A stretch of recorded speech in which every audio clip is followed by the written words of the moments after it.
Estratégias para explorar o espírito dos tempos. Para tirar o máximo proveito do Zeitgeist, comece com uma simples premissa: você é o produto dos tempos assim como qualquer um. A geração em que nasceu moldou os seus pensamentos e valores, esteja você consciente disso ou não.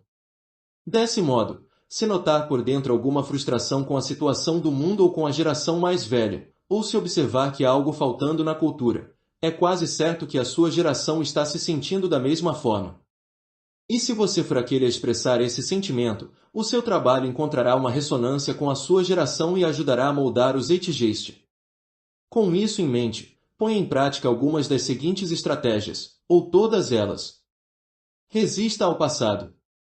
Você talvez sinta uma necessidade profunda de criar algo novo e mais relevante à sua geração, mas o passado quase sempre exercerá uma forte atração sobre você, na forma dos valores dos seus pais, valores que internalizou quando criança. É inevitável que você sinta um pouco de medo e um conflito interior, e, por causa disso, talvez hesite quanto a partir na velocidade máxima com seja o que for que você faça ou expresse, e a sua oposição às formas antigas de fazer as coisas tenderá a ser bem tépida. Em vez disso, force-se na direção contrária. Utilize o passado e os seus valores ou ideias como algo ao que resistir com grande força, empregando qualquer raiva que sinta para ajudá-lo nisso. Torne a sua ruptura com o passado o mais brusca e clara possível. Expresse o que é tabu, despedace as convenções que a geração mais velha segue. Tudo isso excitará e atrairá as pessoas da sua geração, muitas das quais vão querer seguir o seu exemplo. Foi sendo audacioso e se opondo à geração mais velha que o Conde de Essex simbolizou o espírito novo e confiante da Inglaterra pós-amada e se tornou o queridinho da sua geração. Veja mais sobre isso no capítulo 15. Danton conquistou o poder pelo esforço despendido ao desafiar a monarquia e fomentar a república. Na década de 1920, a dançarina afro-americana Josephine Baker passou a exemplificar o novo espírito de espontaneidade entre a geração perdida ao tornar as suas apresentações tão irrefreadas e chocantes quanto possível. Ao romper de forma tão profunda com as imagens passadas das recatadas primeiras-damas norte-americanas anteriores, Jacqueline Kennedy se tornou o ícone do novo espírito do início da década de 1960. Ao ir mais adiante nessa direção, você criará um impacto com o que há de novo, e incitará desejos entre aqueles que estão esperando para se manifestar. Adapte o passado ao espírito do presente. Uma vez que você identificar a essência do Zeitgeist, seria uma estratégia sábia encontrar algum momento ou período análogos na história. As frustrações e rebeliões da sua geração de certo foram sentidas em alguma medida por uma geração anterior e foram expressas de maneira dramática. Os líderes dessas gerações passadas ressoam pela história e adquirem um tipo de tonalidade mítica quanto mais se avança no tempo. Ao se associar com essas figuras ou épocas, você dá um peso maior a qualquer movimento ou inovação que estiver promovendo. Tome alguns dos símbolos e estilos emocionalmente carregados desse período histórico e os adapte, dando a impressão de que o que você está tentando fazer no presente é uma versão mais perfeita e progressista daquilo que aconteceu no passado. Ao fazer isso, pense em termos míticos e grandiloquentes. Danton se associou a Cícero, cujos discursos e ações em favor da República Romana contra a tirania tinham uma ressonância natural para muitos franceses e davam à missão de Danton o grande peso do passado antigo. O cineasta Akira Kurosawa trouxe de volta à vida o mundo do guerreiro samurai, tão celebrado na cultura japonesa, mas recriado de forma a permitir que ele fizesse comentários criteriosos sobre as questões e os ânimos do Japão do período pós-guerra. Ao concorrer à presidência, John F. Kennedy queria anunciar um novo espírito norte-americano que se moveria para além da estagnação da década de 1950. Ele chamou os programas que iria iniciar de Nova Fronteira, associando as suas ideias ao espírito pioneiro entranhado de forma tão reverente na psique norte-americana. Essa imagem se tornou uma parte poderosa do que o tornava atraente. Ressuscite o espírito da infância. Ao trazer de volta à vida o espírito dos seus primeiros anos de vida, o humor, os acontecimentos históricos decisivos, os estilos e produtos do período, a sensação no ar que o afetava, você atingirá um público vasto, englobando todos que vivenciaram aqueles anos de maneira semelhante. Foi um tempo da vida de grande intensidade emocional e, ao recriá-lo de alguma forma, mais refletido pelos olhos de um adulto, o seu trabalho ressoará junto aos seus colegas de geração. Você deve empregar essa estratégia apenas se sentir uma conexão especialmente poderosa com a sua infância. Caso contrário, a sua tentativa de recriar o espírito parecerá forçada e sem vida. Tenha em mente que o seu objetivo não é uma recriação literal do passado, mas a captura do seu espírito. Para ter poder real, o ideal seria se conectar a alguma questão ou problema no presente, e não apenas invocar uma dose inconsequente de nostalgia. Se estiver inventando algo, tente atualizar e incorporar sutilmente os estilos daquele período da infância, explorando a atração inconsciente que sentimos por essa fase inicial da vida. Crie a nova configuração social. Faz parte da natureza humana que as pessoas anseiem por mais interações sociais com aqueles com quem sentem afinidade. Você sempre conquistará um grande poder ao construir uma nova forma de interagir que atrai a sua geração. Organize um grupo em torno de ideias e valores novos que estejam no ar, ou da tecnologia mais recente que lhe permita unir de uma maneira original aqueles que pensam de forma semelhante. Elimine os intermediários que costumavam estabelecer barreiras que impediriam as associações mais livres de indivíduos. Nessa nova forma de grupo, é sempre sábio introduzir alguns rituais que unam os membros e alguns símbolos com os quais eles se identifiquem. Vemos muitos exemplos disso no passado os salões da França do século XVII, onde homens e mulheres conversavam abertamente e com liberdade, nas lojas maçônicas na Europa do século XVIII, com os seus rituais secretos e ar de subversão, nos speakeasies e clubes de jazz da década de 1920, em que reinava o espírito de vale tudo, ou, mais recentemente, nas plataformas e grupos online, ou flash mobs. Ao utilizar essa estratégia, pense nos elementos repressivos do passado de que o ser humano gostaria de se livrar. Esses poderiam ser um período de retidão embrutecida ao puritanismo, ou de conformismo extremo, ou da desvalorização do individualismo e de todo o egoísmo que isso gera. O grupo que você estabelecer permitirá o florescimento de um novo espírito e até oferecerá a excitação de romper com a retidão e quebrar tabus do passado. Subverta o espírito. Você talvez se veja em conflito com alguma parte do espírito da sua geração ou do tempo em que vive.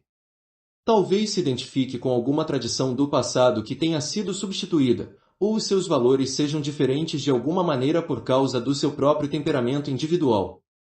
Qualquer que seja a razão, nunca é sábio pregar ou moralizar ou condenar o espírito dos tempos.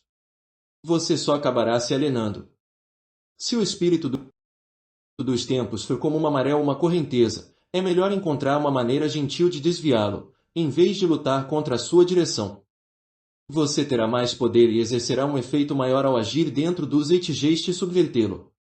Por exemplo, você pode criar algo, um livro, um filme, qualquer produto que tenha um visual e uma atmosfera dos tempos atuais, até num nível exagerado.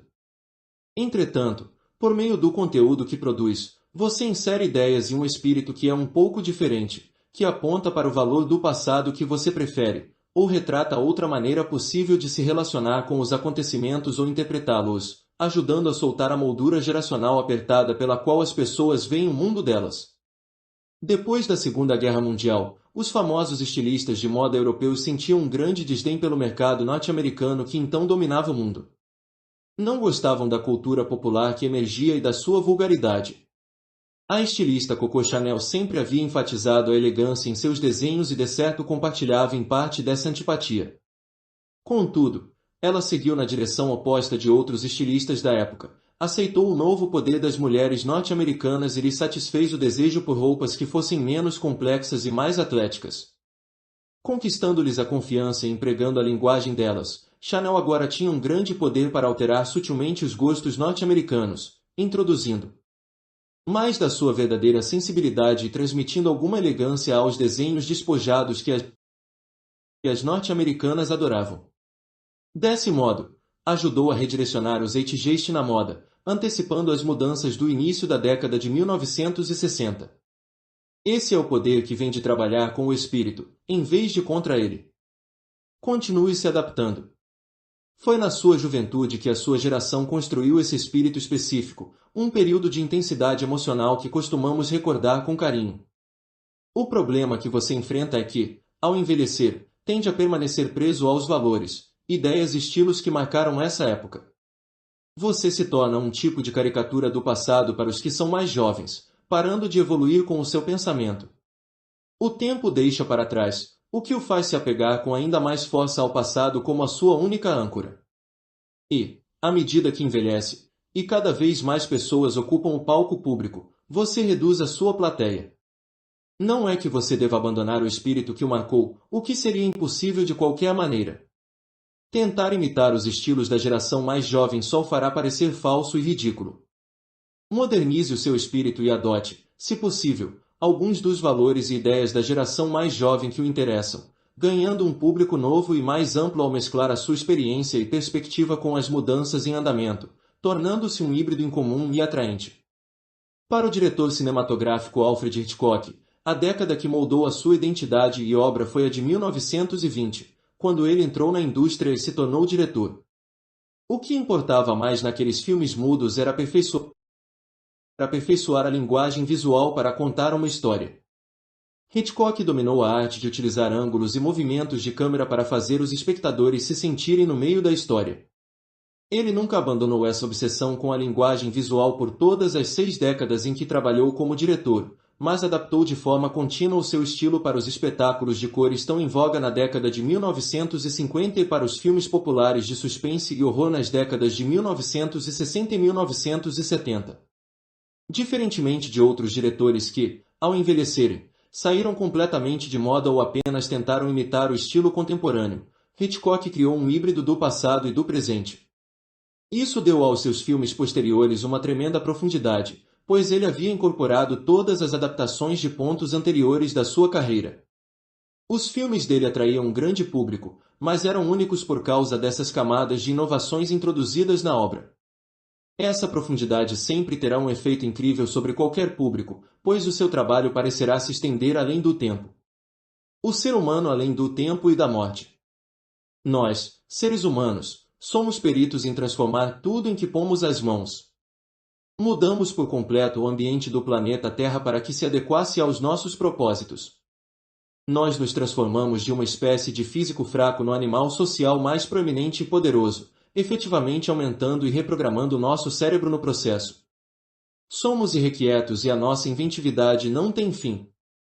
No entanto, há uma área que parece desafiar os nossos poderes de transformação: o próprio tempo.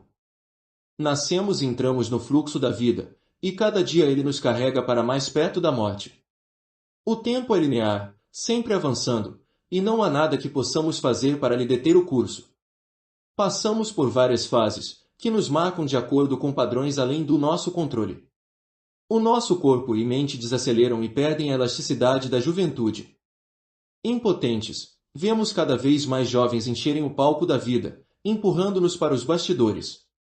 Nascemos num período da história e numa geração que não são da nossa escolha e que parecem determinar tanto do que somos e do que nos acontece.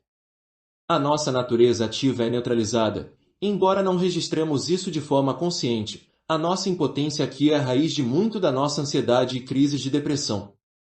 Se olharmos mais de perto, porém, para a nossa experiência pessoal do tempo, notamos algo peculiar: a passagem das horas e dos dias se altera dependendo do nosso ânimo e circunstâncias.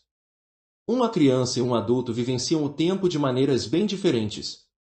Para a primeira, ele se move bem devagar; para o segundo, é rápido demais. Quando estamos entediados, o tempo parece vazio, se arrastando; quando estamos entusiasmados e nos divertindo, gostaríamos que ele fosse mais devagar. Quando estamos calmos e contemplativos, ele talvez passe mais devagar, mas a sensação é plena e satisfatória.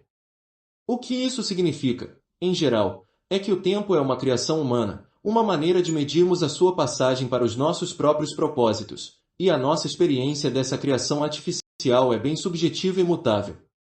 Temos o poder de atrasá-lo e acelerá-lo de forma consciente. O nosso relacionamento com o tempo é mais maleável do que pensamos. Embora não sejamos capazes de deter o processo de envelhecimento ou de desafiar a realidade derradeira da morte, temos como alterar a experiência desses fatores, transformando o que é doloroso e deprimente em algo bem diferente. Podemos fazer o tempo nos parecer mais cilíndrico do que linear, podemos até sair do fluxo e vivenciar formas de atemporalidade. Não temos de permanecer trancados no porão da nossa geração e da sua perspectiva. Embora isso possa parecer uma ideia ilusória, é possível indicar várias figuras históricas Leonardo da Vinci e Johann Wolfgang von Goethe, para mencionar dois casos que transcenderam de forma consciente a própria era e descreveram a sua experiência transformada do tempo. É um ideal, um que a nossa natureza ativa permite, e que vale a pena tentar alcançar em alguma medida. Aqui está como podemos aplicar essa abordagem ativa a quatro aspectos elementares do tempo. As fases da vida. Ao passarmos pelas fases da vida juventude, início da vida adulta, meia-idade e velhice, notamos em nós mesmos certas mudanças comuns. Na nossa juventude, sentimos a vida de maneira mais intensa. Somos mais emocionais e vulneráveis. A maioria de nós tende a ter um foco voltado para o lado exterior, uma preocupação com o que as pessoas pensam a nosso respeito e como nos encaixamos. Apesar de sermos mais gregários, somos também propensos a comportamentos tolos e à noção de termos uma superioridade moral.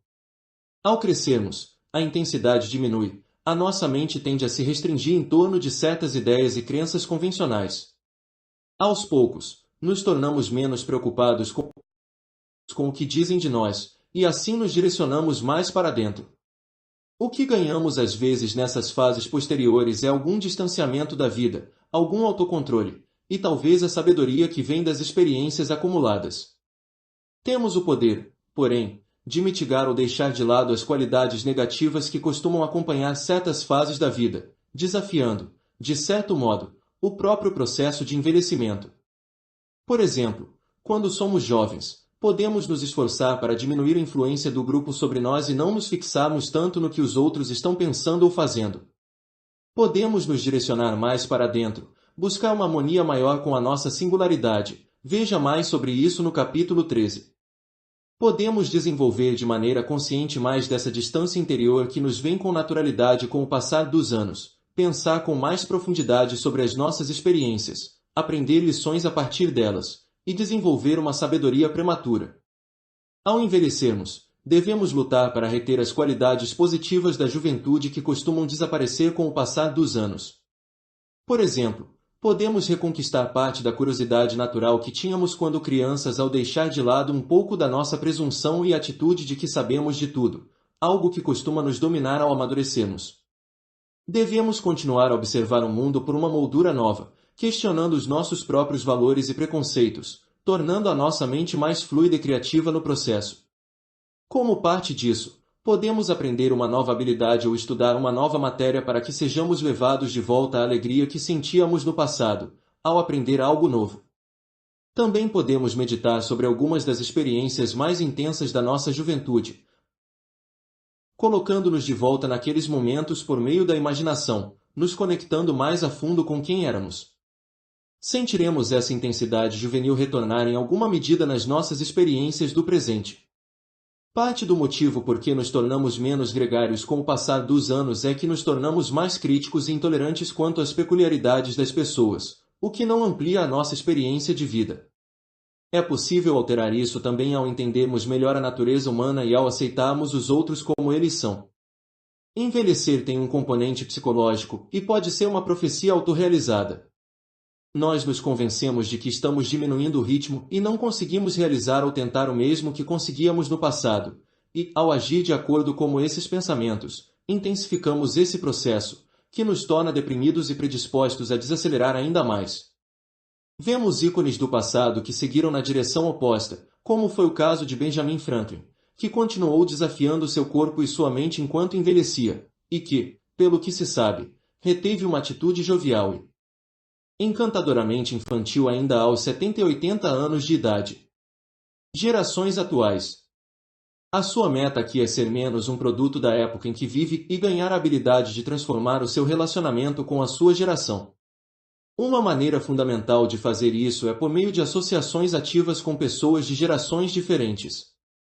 Se você for mais jovem, tente interagir mais com os mais velhos. Cultive um relacionamento com alguns deles, os que demonstrarem um espírito com o qual você se identifica, como mentores ou exemplos a serem seguidos. Com outros você pode se relacionar como se fossem colegas sem se sentir superior ou inferior, mas prestando muita atenção aos seus valores, ideias e perspectivas, ajudando a ampliar os seus próprios. Se você for mais velho, inverta isso ao interagir de forma ativa com aqueles da geração mais nova, não como um pai ou figura de autoridade, mas como colega. Permita-se absorver o espírito, as maneiras diferentes de pensar e o entusiasmo dos mais jovens. Aborde-os com a ideia de que eles têm algo a lhe ensinar. Ao interagir num nível mais autêntico com pessoas de gerações diferentes, você criará um laço único de indivíduos vivos na mesma época na história. Isso só expandirá a sua compreensão do Zeitgeist. Gerações passadas. Quando pensamos na história, tendemos a pintar o passado como um tipo de caricatura morta e sem espírito. Talvez nos sintamos presunçosos e superiores em relação às eras passadas, por isso nos concentramos naqueles aspectos que indicam ideias e valores retrógrados, sem percebermos que as gerações futuras farão o mesmo conosco, vendo o que queremos ver. Ou então projetamos no passado ideias e valores do presente, que têm pouca relação com o modo como as pessoas vivenciavam o mundo no passado. Removemos a perspectiva geracional deles, algo que vemos de maneira mais óbvia em filmes históricos, em que as pessoas falam e agem bem como nós, só que em trajes de época. Ou apenas ignoramos a história, imaginando que ela não tem nenhuma relevância com a nossa experiência atual. Precisamos nos livrar dessas noções e hábitos absurdos. Não somos tão superiores àqueles no passado quanto gostaríamos de imaginar. Veja as questões da irracionalidade, miopia, inveja, grandiosidade, conformismo e agressão nos capítulos anteriores. Houve momentos culturais na história que foram superiores ao nosso quanto à democracia participativa, ou ao pensamento criativo, ou à vitalidade cultural. Houve períodos no passado em que o ser humano tinha uma compreensão melhor da psicologia e um realismo revigorante que nos faria parecer bem iludidos em comparação. Embora a natureza humana permaneça constante, aqueles no passado enfrentaram circunstâncias diversas com níveis diferentes de tecnologia, e tinham valores e crenças bem diferentes dos nossos, e não necessariamente inferiores. Seus valores refletiam as suas circunstâncias diferentes, e nós os teríamos compartilhado também. O que é mais importante, porém, é que precisamos entender que o passado não está, de jeito nenhum, morto. Não emergimos na vida como folhas em branco, independentes de milhões de anos de evolução. Tudo o que pensamos e vivenciamos, os nossos pensamentos e crenças mais íntimos, são moldados pelas lutas das gerações passadas. Tantas das maneiras com que nos relacionamos com o mundo hoje vêm de mudanças no pensamento de muito tempo atrás. Sempre que vemos pessoas que sacrificam tudo por alguma causa, elas estão revivendo uma alteração de valores iniciada pelos primeiros cristãos do século I, que revolucionaram a nossa maneira de pensar ao devotar todos os aspectos da vida a algum ideal.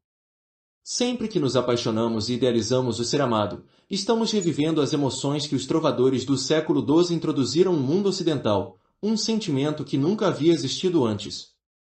Quando enaltecemos as emoções e a espontaneidade acima do intelecto e do esforço, estamos revivendo o que os movimentos do romantismo do século XVIII introduziram pela primeira vez na nossa psicologia. Não temos consciência disso tudo, mas nós, no presente, somos produtos mistos de todas as mudanças acumuladas na psicologia e pensamento humanos. Ao transformar o passado em algo morto, estamos apenas negando quem somos. Nós nos tornamos bárbaros, sem raízes, desconectados da nossa natureza. Altere de modo radical a sua própria relação com a história, trazendo-a de volta à vida dentro de você. Comece com alguma era do passado, uma que o entusiasme em particular por qualquer motivo. Tente recriar o espírito desses tempos, entrar na experiência subjetiva dos personagens. Sobre quem está lendo, usando a sua imaginação ativa. Veja o mundo pelos olhos deles. Faça uso dos excelentes livros escritos nos últimos 100 anos para obter uma noção da vida cotidiana nesses períodos específicos, por exemplo, Everyday Life in Ancient Rome, de Lionel Casson, ou Outono da Idade Média, de Johann Huizinga. Na literatura da época, você detectará o espírito prevalecente. Os romances de F. Scott Fitzgerald lhe darão uma conexão bem mais vívida à era do jazz do que qualquer trabalho acadêmico sobre o assunto. Deixe de lado qualquer tendência de julgar ou moralizar. As pessoas vivenciaram o momento presente delas dentro de um contexto que lhes fazia sentido. Você precisa entender isso de dentro para fora. Dessa maneira, o leitor se sentirá diferente acerca de si mesmo. O seu conceito de tempo se expandirá e você perceberá que, se o passado vive dentro de você, o que faz hoje e o mundo em que vive sobreviverão e afetarão o futuro, conectando-o com o espírito humano maior que se move por meio de todos nós. Você, neste momento, é uma parte dessa corrente ininterrupta. E isso pode ser uma experiência inebriante, uma estranha insinuação de imortalidade. O futuro. Entendemos o nosso efeito sobre o futuro de forma mais clara no nosso relacionamento com os nossos filhos, ou com os jovens que influenciamos, de algum modo, como professores ou mentores. Essa influência durará anos após termos partido. Entretanto, o nosso trabalho, aquilo que criamos e com que contribuímos à sociedade, exerce um poder ainda maior e pode se tornar parte de uma estratégia consciente para nos comunicarmos com aqueles no futuro e influenciá-los. Pensar dessa maneira altera de fato o que dizemos e fazemos. Leonardo da Vinci de certo seguiu essa estratégia. Ele tentava sempre visualizar como o futuro seria, e viver nele por meio da sua imaginação. Vemos provas disso nos seus desenhos de possíveis invenções que poderiam existir, algumas das quais, como as máquinas voadoras, ele de fato tentou criar. Ele também pensava a fundo sobre os valores que as pessoas no futuro viriam a defender, valores que não existiam ainda nos tempos em que ele vivia. Por exemplo, sentia uma afinidade profunda por animais e os via como seres com almas, uma crença sem precedentes na época. Isso o impeliu a se tornar vegetariano e a sair libertando aves das gaiolas no mercado. Ele via toda a natureza como uma só, incluindo os seres humanos, e imaginava um futuro em que essa crença seria compartilhada. A grande romancista, filósofa e feminista Mary Wollstonecraft, de 1759 a 1797, acreditava que nós, seres humanos, somos mesmo capazes de criar o futuro a partir de como o imaginamos no presente. Para ela, em sua curta vida, muito disso veio ao criar um futuro em que os direitos das mulheres e, o que é mais importante, os poderes de raciocínio delas receberiam o mesmo peso que o dos homens. O fato de ela pensar nesses termos realmente teve uma influência profunda no futuro. Talvez um dos exemplos mais fantásticos disso seja o cientista, romancista e filósofo Johann Wolfgang von Goethe, de 1749 a 1832, que aspirava a um tipo de conhecimento universal, semelhante ao de Leonardo, pelo que tentou dominar todas as formas de inteligência humana, mergulhar em todos os períodos da história, e, desse modo, ser capaz não apenas de ver o futuro, mas de se comunicar com os seus habitantes. Ele previu muitas das grandes tendências políticas dos séculos XIX e XX, inclusive a unificação da Europa após a Segunda Guerra Mundial. Imaginou muitos dos avanços tecnológicos e os efeitos que estes teriam no nosso espírito. Foi alguém que tentou de fato viver fora do seu tempo, e os seus poderes proféticos eram lendários entre os amigos. Por fim, às vezes sentimos que nascemos no período errado da história, fora de sintonia. No entanto, estamos trancados nesta época e precisamos viver nela. Se esse for o caso, essa estratégia de imortalidade pode nos trazer algum alívio. Teremos consciência dos ciclos da humanidade e de como o pêndulo vai balançar e os tempos vão mudar, talvez depois que tenhamos partido. Dessa forma, olharemos para o futuro e sentiremos uma conexão com aqueles que viveram muito além deste momento terrível. Poderemos tentar alcançá-los, torná-los parte do nosso público. Algum dia, eles verão sobre nós ou lerão as nossas palavras, e a conexão seguirá em ambas as direções, indicando essa suprema habilidade de as pessoas superarem a própria época e a finalidade da morte. As deficiências de um homem são tomadas da sua época, as suas virtudes e grandeza pertencem a ele mesmo. Item Johann Wolfgang von Goethe. 18. Ô, rapaziada, vocês... Chaves para a guerra. Vivemos em uma era em que é raro as pessoas serem diretamente hostis.